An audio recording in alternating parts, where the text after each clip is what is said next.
Stretching is an important part of an excellent workout. However, it's important that we do the right kinds of stretches at the right times. Before a workout, we want active and dynamic stretches, which help us to get ready for our workout. And after a workout, we want static stretches, which help us to get a little more flexible when our muscles are tired and they can't fight us. You need to know the difference though, so you're not doing the wrong type of stretching at the wrong time in your workout. Let me show you a static stretch for our hamstrings. I'm going to stretch my hamstrings statically. I'm going to come down like this with my knees nice and straight, and I'm going to feel a deep stretch in my hamstrings, and I'll hold it. That is a static stretch. Static stretches are amazing after a workout to help us to become more flexible.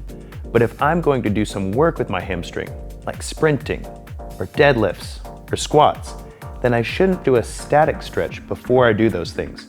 Instead, I want to do an active stretch. An active stretch for my hamstring looks something like this.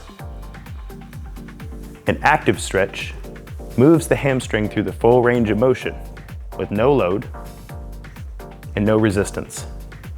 And so my hamstring gets to go stretch, snap, stretch, snap, and that gets it ready for some hard work.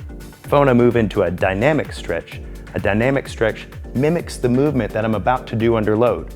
So if I'm about to get ready for a heavy squat, instead of just getting into the squat, instead I would like to go through a dynamic stretch, which is a body weight squat, just like this.